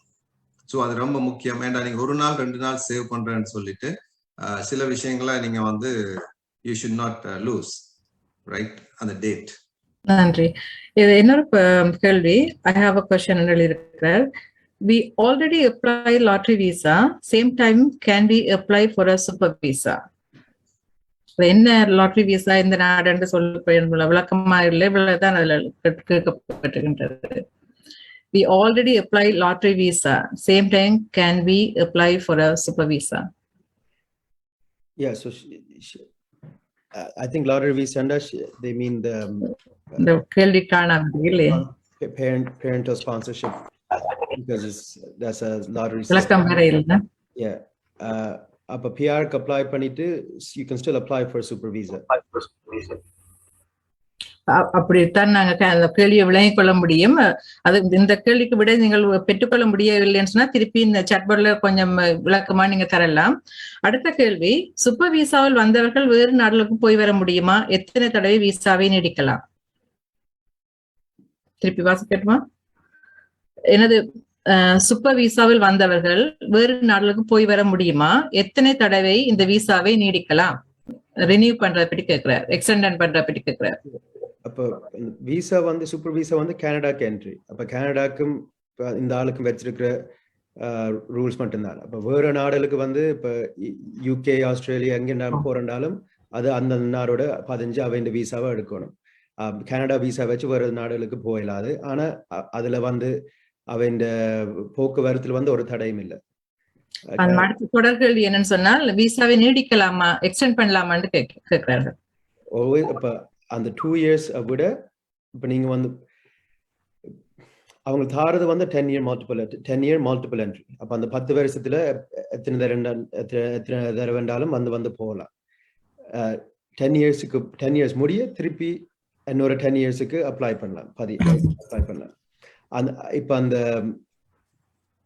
புது வார ஜூலை 4th வரப்புற மாற்றங்கள் 5 வருஷம் முடிய இன்னொரு 2 வருஷம் எக்ஸ்டெண்ட் பண்ணலாம். அப்ப அதுல 7 வருஷம் வருது. நன்றி. எனது தந்தை 2வது திருமணம் செய்துள்ளார். அவர் எனது சொந்த தாய் அல்ல. அவரையும் நான் சூப்பர் விசாவில் அழைக்க முடியுமா?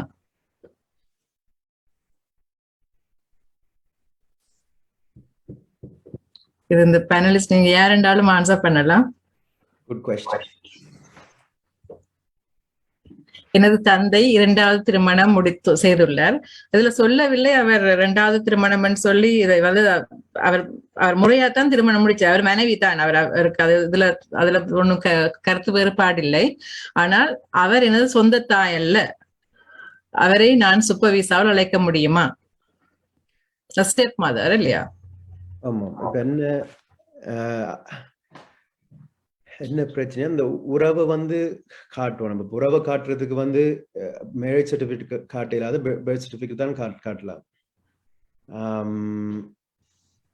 அவருக்கு supervisor I'm going to say நான் பார்த்து தான் சொல்லணும். இது கொஞ்சம் ரீசர்ச் கொஞ்சம் ஆராய்ச்சி செய்து ஒரு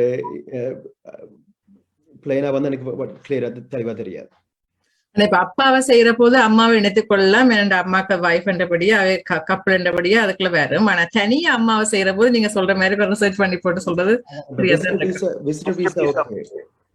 எடுக்கக்கூடிய இருக்கும் 10 வருஷம். ஆனா அதுக்கு நார்மல் விசிட்டர் விசா 6 மாதம் மேக்ஸிமம். பின்னாங்கால அவை எக்ஸ்டெண்ட் பண்ணலாம். யூசுவலா அந்த பிள்ளையை வளர்த்திருந்தால் என்றால், so if she is involved in taking care of the kid when she is small, அன்ற ஒரு ஆப்ஷனுக்குள்ள நான் நினைக்கிறேன். எனக்கு தெரியல இது, பட் அது ஒரு யூஸ்வலா வேற விஷயங்கள் அப்படி பாக்குறவங்க. பட் அந்த பிள்ளை அந்த அம்மா கிட்ட வளர்ந்திருந்தால், ஈவன் செகண்ட் மேரேஜ் ஆயிருந்தாலும் அந்த அம்மா கிட்ட வளர்ந்திருந்தால் ஸ்ரீலங்கால, so what it is. Okay. So அடுத்த கேள்வி, இந்தோனேஷியாவில் 10 வருடங்களுக்கு மேல் இருக்கின்றோம். மீள் குடியேற்றம் சம்பந்தமான சிவில் வழக்கு ஏதேனும் ஒரு நாட்டில் போட முடியுமா? இந்தோனேஷியாவில் மீள் குடியேற்றம் சம்பந்தமான சிவில் வழக்கில் ஏதாவது நாட்டில் போட முடியுமா? இது இதோட சம்பந்தப்பட்டதில்லை. ஆனா நீங்க எல்லாருமே சட்டத்திறனிகளா இருக்கிறபடியா, இமிகிரேஷன் சம்பந்தப்பட்டிருக்கபடியா அது நல்ல ஒரு கேள்வி.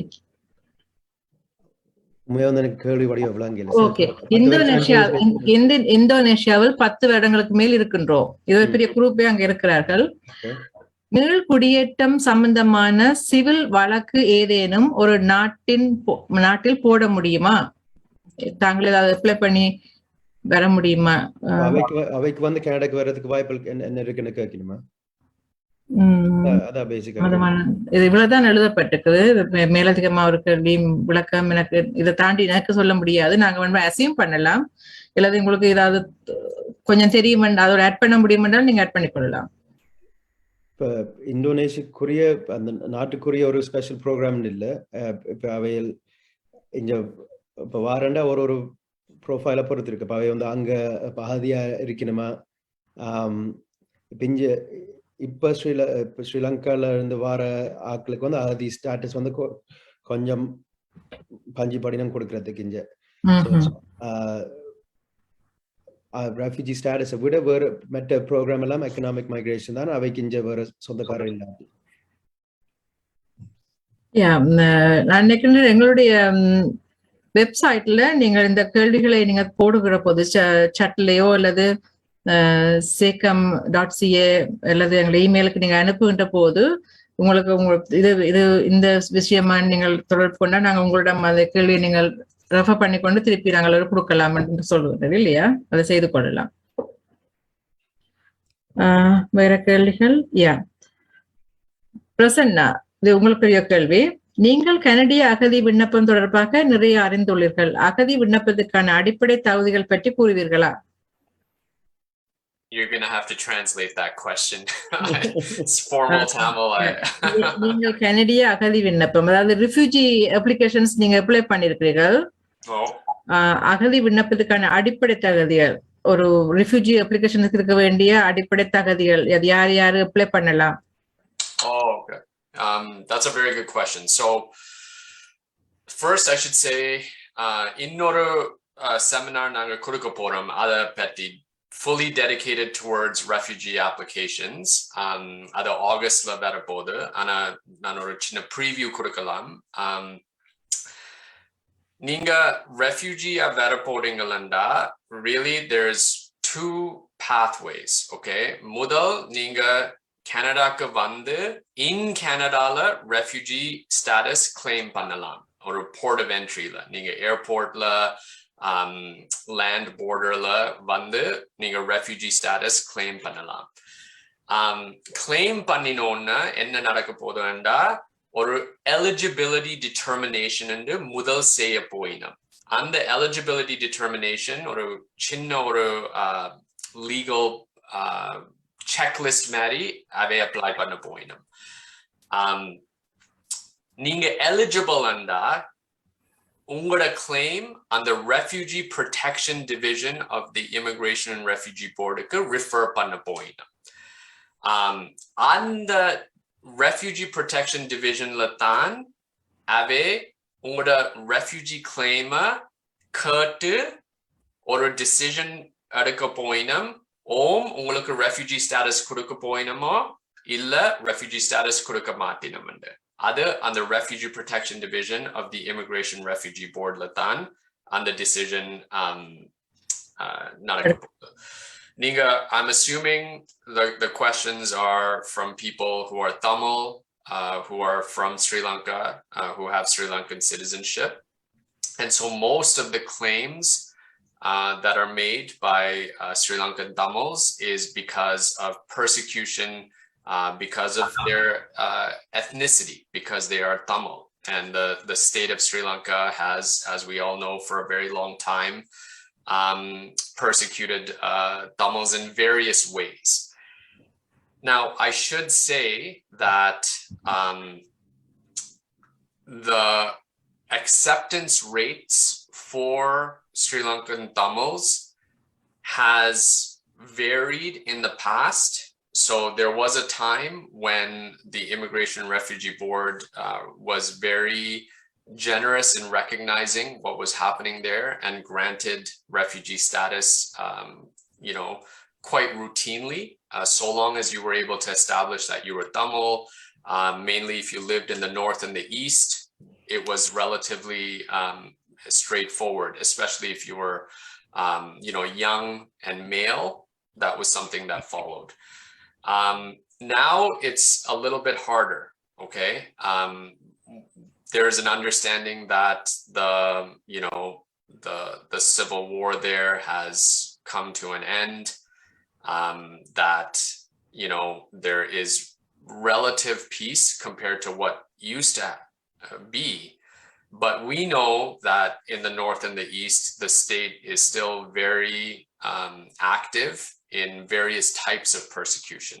So you have to be sure that if you're coming to Canada and you're making a claim, that you, get a good lawyer, get some good advice to prepare your claim as well as possible. The most important thing is documentation and evidence to support your claim. And one of the things I should say is that this is something based on my own experience.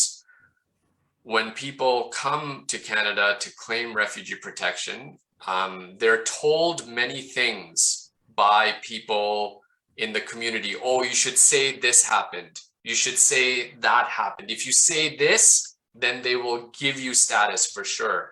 Be very careful about listening to that kind of advice. The truth is, if you get a good lawyer, a good counsel, your story is enough. Okay, your story is enough. And it's their job to put that together for you. So that's one option, is coming in Canada. Another option is what's known as a group of 5 sponsorship that is also available for refugees. That's a separate program. It's not that one that we talked about. And it's frankly one that, our community does not use as much as they should. Sorry, Rohan, go ahead. No, I was just going to say at all. Like, go ahead.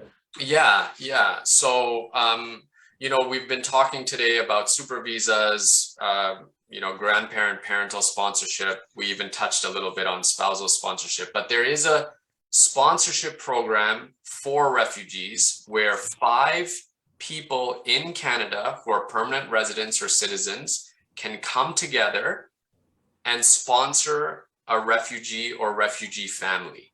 They have to show certain income. They have to show a settlement plan. There's certain steps that need to be taken, but it is an option that's available.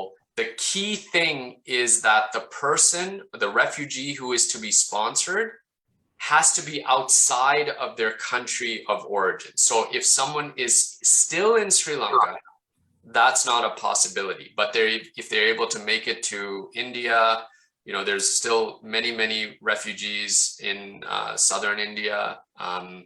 We know that தன் சொந்த நாட்டிலே அவர் refugee எடுக்க முடியாது, இன்னொரு நாட்டில் இருக்க வேணும்.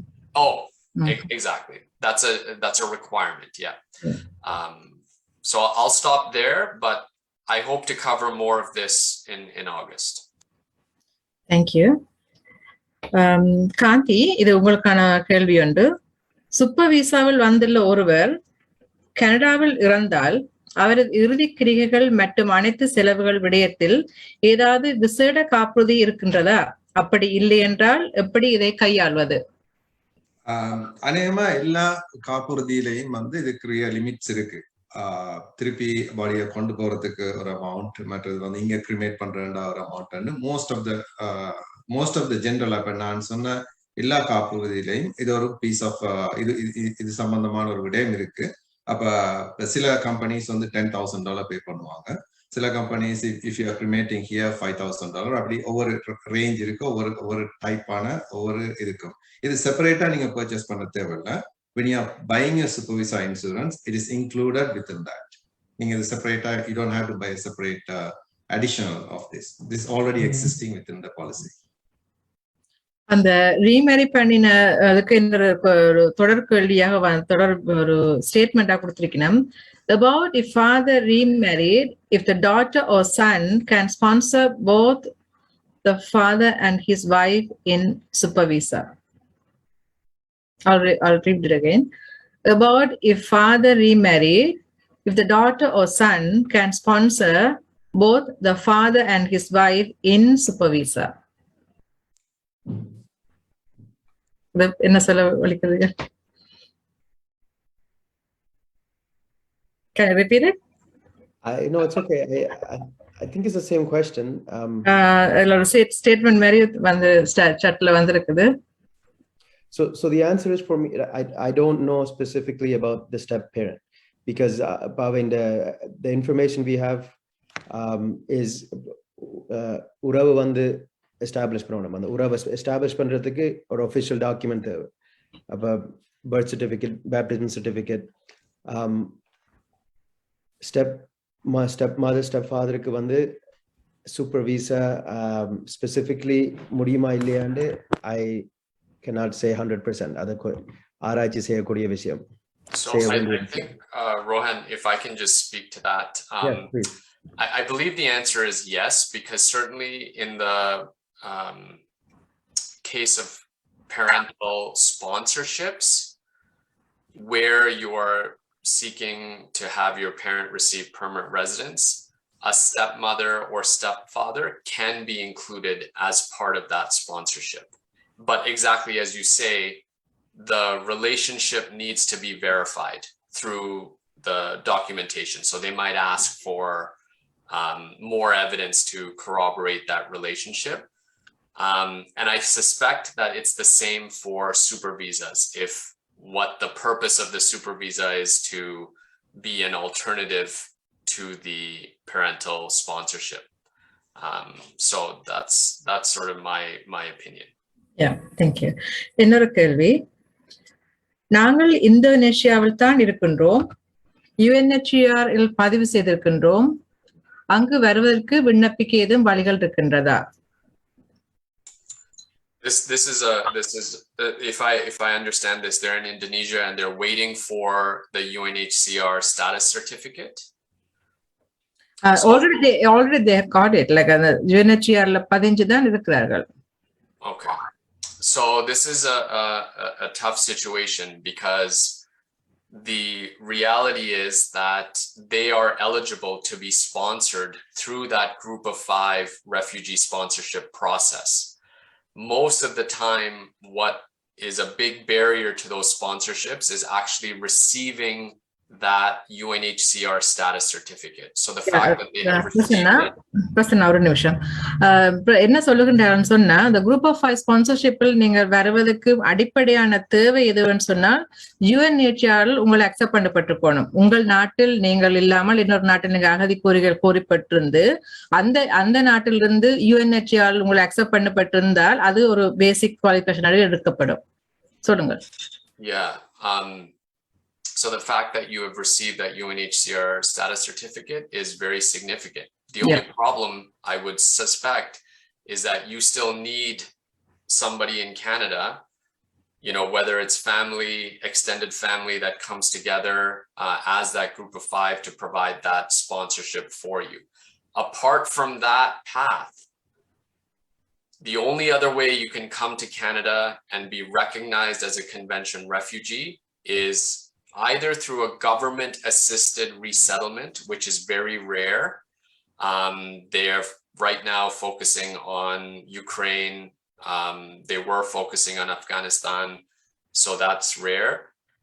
The only pathway is really if you can make it to Canada somehow.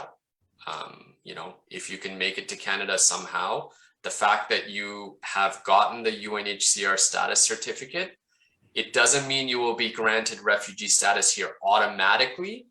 You will still have to go through the process, but I can tell you if you've received that status certificate from UNHCR, it's virtually guaranteed that you will be recognized here. Yeah, இந்த கேள்வி என்னென்றால் already UNHCR அந்த certification அவരുടെ கையில இருக்குது. அதை வைத்துக்கொண்டு அங்கு பதிந்திருக்கின்றோம். அங்கு வருவதற்கு விண்ணப்பிக்க ஏது வழி இருக்கு? அதாவது ஆல்ரெடி அவர்களுக்கு அந்த UNHCR சர்டிபிகேட் இருக்கு, அதை தாண்டி அதுக்கு வர முடியுமா? இப்ப குரூப் ஆஃப் 5 வந்தா சரி அந்த சர்டிபிகேட் வச்சுக்கொண்டு இந்த குரூப் ஆஃப் 5 வச்சுக்கொண்டு அவர் எடுக்கலாம். அது மாதிரி வேற வழி இருக்கின்றதான்னு கேட்கிறார்கள்.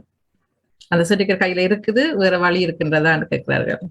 அந்த குரூப் ஆஃப் 5 வழியாதான் group of 5 அது ஒரு ஆப்ஷன். ஆனா you know, unfortunately that status certificate on its own doesn't allow them to come to Canada or go to another country.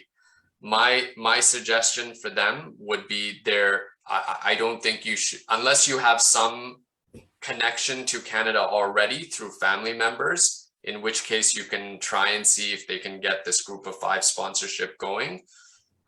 There are other countries also that participate in refugee resettlement programs once you have that status certificate. So Australia, New Zealand, some other countries. So I would strongly recommend, and maybe you're doing this already, is trying to work with UNHCR to see if resettlement is an option anywhere. Thank you. இன்னொரு கேள்வி, தற்போது super விசாவுக்கு விண்ணப்பித்தால் எவ்வளவு காலம் எடுக்கும்? நீங்கள் ஏற்கனவே சொன்னீர்கள், ஆனால் தற்போதைய சூழ்நிலையில் மொத்த காலம் எவ்வளவு? அதாவது சேஞ்சஸ் இருக்குதா அல்லது ப்ராசஸிங் டைம் பத்தி தான் கேக்குறேன். அவன் ப்ராசஸிங் டைம் பேசிக்கலி வெப்சைட்ல இருக்கு. பின் வேற இருந்தாலும் check processing time IRCC Google பண்ணா அதுல எவ்ரிடே அப்டேட் பண்ண. என்ன பிரச்சனை என்ன, அந்த அந்த ப்ராசஸிங் டைம் ஒரு எஸ்டிமேட் தான். அந்த அந்த அவங்க அந்த டைம் எடுக்கிறதே ஒரு 12 weeks 8 weeksக்கு முன்னாம் இருந்த டேட்டா வச்சுதான் அந்த அந்த டைம் ஃப்ரேமை தரணும். அப்ப 200 days போடினம் சில நேரம் வந்து எனக்கு வந்து 100 days 115 days டைம் வந்திருக்கு. பட் யூ டோன்ட் அப்படி எதிர்பார்க்க கூடாது. அவங்க டைமை விட இன்னும் கொஞ்சம் ஒரு 30 நாள் எடுக்கலாம் 60 நாள் எடுக்கலாம்னு தான் யோசிச்சு இருக்கணும். நன்றி. இன்னொரு கேள்வியும் அதே போலதான். Can you also tell us the current processing time for a visitor visa? 52 நாள். ஸ்ரீலங்கால இருந்து 52 நாள் for visitor visa process. ஆனா இப்ப you have to remember that இப்ப யுக்ரைன் பிரச்சனை, they have 2 million person backlog அவங்க ஃபைல் அப்ப எல்லாம் அவங்க சொல்ற நாள் வந்து அதுக்கு நீங்க டபுளா தான் யோசிக்கணும். Last question. Prasannaku, can you also tell us current processing time for a visitor visa? I don't know why they won't ask you. I would go. I trust Rohan. I would go with what he says. I don't know visitor visas that well. I'm going from the IRCC website, so we can. Yeah. If rejected, can we reapply super visa? You can always, so a visa application it's like a school application. You're applying to get into the school. If you get refused, you just have to explain the second time, I was refused. This is why I may have been refused. This is the new information. அப்போ ஒருக்கா refuse பண்ணா திருப்பி apply பண்ணலாம், ஆனால் விளங்கப்படுத்தணும் என்னத்துக்காண்டி first time refuse பண்ணப்பட்டது, இப்போ என்ன மாறி இருக்கு இந்த புது அப்ளிகேஷன். நன்றி. நீங்க வேற ஏதாவது சொல்ல விரும்புறீங்களா? If I can just make a suggestion, I think it's really important for super visas, for parental sponsorships, grandparental sponsorships, to get advice from people like Rohan and Mr. Gandhiram, because it is important to try and get it right from the beginning rather than apply, be rejected. They have the expertise, use that. Otherwise you're going to face difficulties. நன்றி.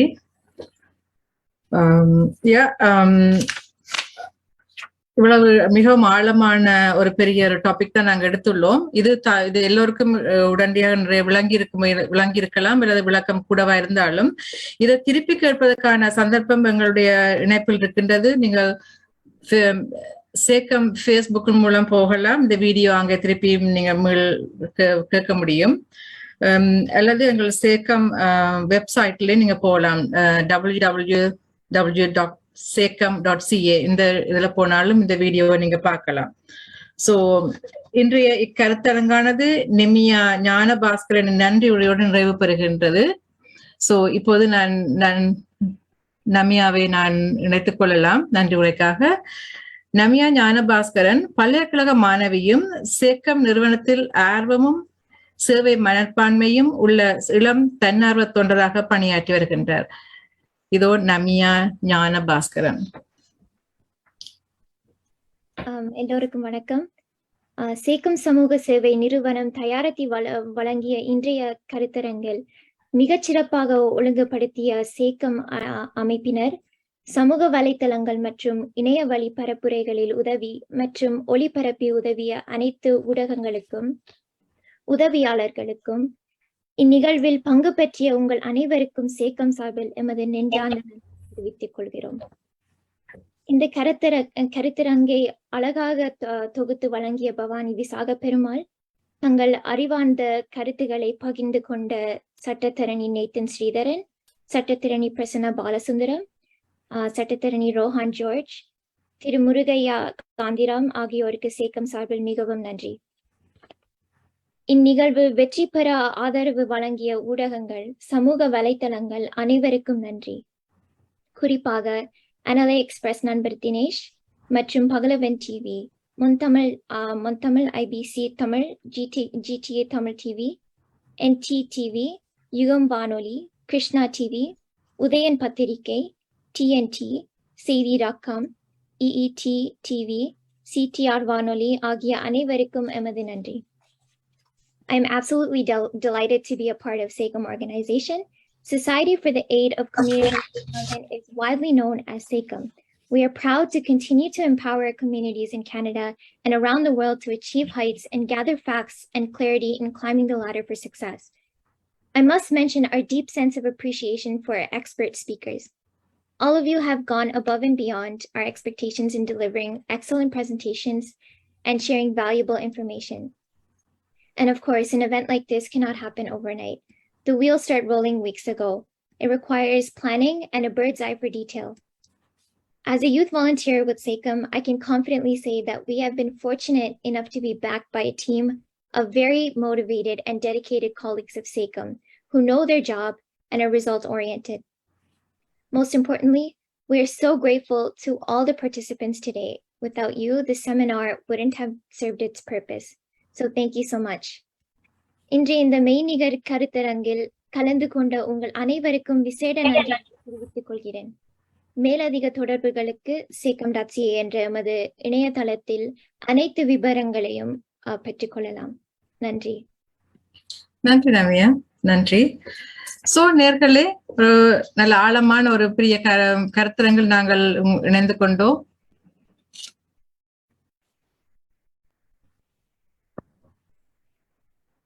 கலாநிதி தம்பிராஜா வசந்தகுமார் ஞாபகார்த்த கருத்தரங்கு. கலாநிதி தம்பிராஜா வசந்தகுமார் அவர்கள் கடந்த 2 தசாப்தங்களுக்கும் மேலாக ஒரு சமூக ஆர்வலராக, வர்த்தக முன்னோடியாக, கல்விமானாக, கொடையாளராக, சிறந்த அறிஞரும் பேச்சாளருமாக பல்வேறு சிறந்த பரிமாணங்களுடன் உற்சாகமாக வலம் வந்த ஒரு மூத்த சமூக மேம்பாட்டாளர். கனடாவில் வாழும் ஈழத்தமிழரிடையே ஒரு சமூக போராளியாக வாழ்ந்த ஒரு அற்புதமான மனிதர். கனடாவின் முன்னோடி தமிழர் அமைப்பான SACEM நிறுவனத்தின் தலைவராக 2 தடவைக்கு மேல் இருந்து அளப்பரிய சமூக பணியாற்றியதுடன் கனடா தமிழர் வர்த்தக சம்மேளனத்தின் உயர்ச்சிக்கும் வளர்ச்சிக்கும் அரும்பணி புரிந்தார். உடுப்பட்டி அமெரிக்கன் மிஷன் கல்லூரி மற்றும் அதன் நிகழ்வான வானவில், தமிழிசை கலாமன்றம், ஒன்டாரியோ முதியோர் மன்றம், ஏனைய சில முதியோர் இல்லங்கள், அதற்கும் அப்பால் என்று இவரது பணிகள் விரிந்து சென்றன. நேர்மையான இவரது சமூக பணி மற்றும் தன்னலமற்ற தன்னார்வ தொண்டர் சேவை உட்பட எமது சமூகத்தில் ஏராளமானவர்களை கல்வித்துறையில் வளர்ச்சி பெற வைத்த இவர் கனடிய தமிழர் நெஞ்சங்களில் என்றும் உயிரோடு வாழ்வார். SACEM நிறுவனத்தின் முதுகெலும்பாக செயற்பட்டு சமூக மேம்பாட்டிற்காக பெரிதும் உழைத்தார். கலாநிதி தாம் வசந்தகுமார் ஞாபகார்த்தமாக அவரது குடும்பத்தினரின் ஆதரவில் நடத்தப்படுகிறது இன்றைய இந்த SACEM கருத்தரங்கு.